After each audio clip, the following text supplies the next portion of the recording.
I welcome you to this session of ISO 9001-2015, and today we are going to discuss clause number 8.2.3.1. 8.2.3 is pertaining to review of requirements of products and services, and we are going to discuss subclause 8.2.3.1. And as usual, first of all, I'll read out the requirement to you as given in the standard. So, clause 8.2.3, review of requirements of products and services, and 8.2.3.1 says, the organization shall ensure that it has the ability to meet the requirements for products and services to be offered to the customers. The organization shall conduct a review before committing to supply products and services to a customer to include A.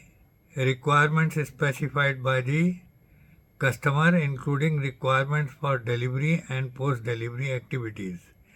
B. Requirements not stated by the customer but necessary for the specified or intended use when known. C. Requirements specified by the organization. D. Statutory and regulatory requirements applicable to the products and services. E. Contract or order requirements differing from those previously expressed. The organization shall ensure that contract or order requirements differing from those previously defined are resolved. The customer's requirements shall be confirmed by the organization before acceptance when the customer does not provide a documented statement of their requirements. And there is a note below this. In some situations, such as internet sales, a formal review is impractical for each order. Instead, the review can cover relevant product information such as catalogs. So that's all in this requirement, slightly longer clause. Let us now discuss it in more detail. So as you know, the topic is review of requirement for products and services. So requirements for products and services have got to be reviewed. The organization shall ensure that it has the ability to meet the requirements for products and services to be offered to customer.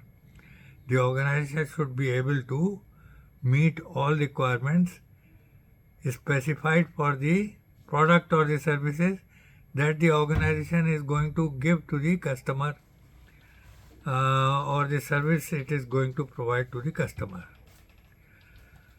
So, the organization will ensure that it has the ability to meet the requirement for products and services to be offered to the customer.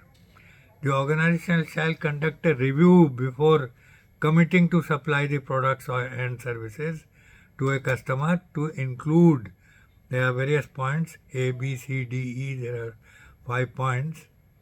So the organization shall conduct a review of the requirements.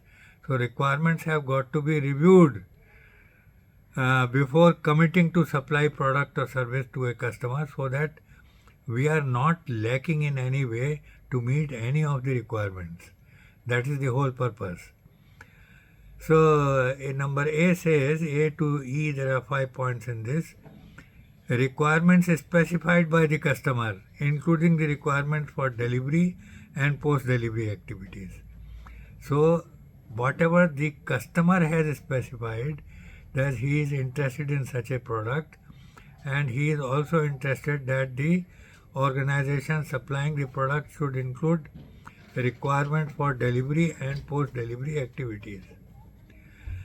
So that is the customer specified requirement. It has got to be reviewed whether we are in a position to meet that requirement or not. We should be able to meet all the customer requirements. Number B is requirements not stated by the customer but necessary for specified or intended use when known. So there may be requirements which the customer is not specifying, but it is necessary for the specified or intended purpose when it is known. For example, I'll give you an example in this case. You are going to buy an iron from the market, and the customer says that I need the iron where he can adjust the temperature. That means a regulator has to be there, and he needs provision for the steam to be produced while it is ironing. So the product has to have provision for producing steam also for the specified or intended use. So when the requirement of the customer is known, we have to review that requirement, and requirements not specified by the customer but necessary to be complied with, they have to be included. For example, in this case which I told you just now, the customer may not specify as to what is the voltage and whether the total the final temperature of the press will not go beyond a certain limit. All that has to be decided by the organization. What kind of heating coil it has to provide so that it meets the requirement. So all that has to be specified by the organization. The customer is not telling so many things. Customer is not telling that the organization must use a wire, connecting wire, which can bear the current without any problem for quite a long time. So all this is not specified by the customer, but the organization has to ensure that it is able to meet that requirement. Then C says requirements specified by the organization. So the organization is also specifying certain requirements. For example, there could be some regulatory requirements which the customer has not told, but organization knows about it. So it includes that specified as a specified requirement. So regulatory requirements may be part of it as included by the organization. Then statutory regulatory requirements applicable to the product and services that in any case have to be included in the requirements. Then the contract or order requirement differing from those previously expressed. Contract or order requirements differing from those previously expressed.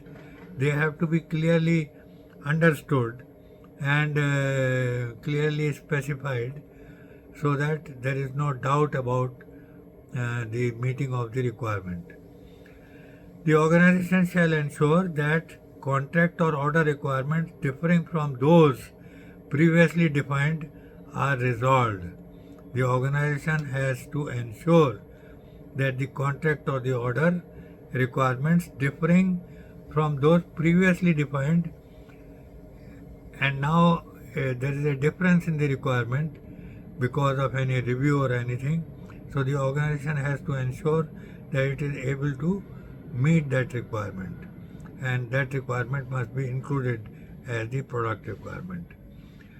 Okay, the customer's requirements shall be confirmed by the organization before acceptance when the customer does not provide documented statement of their requirement. If the customer is not providing a documented statement of their requirement, then the customer's requirement have to be confirmed by the organization before acceptance. It is the duty of the organization to put it down in black and white and communicate with the customer that look here, these are your requirements and these we are going to meet. And there is a note below. It says that in some situations such as internet sales, a formal review is impractical for each order. Instead, the review can cover relevant product information such as catalog. On the net, when you are selling the product, say through your services provided through the net, then it is not possible to review every order. The order is given on the phone by the customer, or the order is given by the customer to include the customer requirement as perceived by the customer, and the complete requirement is not told by the customer. In such cases where internet sales are there, then the organization has to review the information which is given in the catalog, which is provided on the net, so that the customer can review the catalog before ordering the product. So the entire requirement cannot be reviewed by the organization on the net. It can review the catalog which is provided by the organization on the net, and based on that the customer will know what product he is getting, what are the requirements included there, and that is how it is done for internet sales. So I hope you have understood the requirement, and this was slightly a longer clause, but if there is anything which is not clear to you, please give your comment below this video so that I can explain to you once again, and that there is nothing left out which is not clear to you. And in case you are liking my videos, please give me a thumbs up, give me a like, and also share my videos with your friends and colleagues so that they can also take advantage of whatever discussion is taking place between us. And please do subscribe to my channel and press the bell icon so that as and when I load the videos, the information will reach you without any delay. You will be able to see my videos without delays. So thank you very much, and we are going to meet next Sunday and discuss on subclause 8.2.3.2. So see you till then. Bye bye. Okay.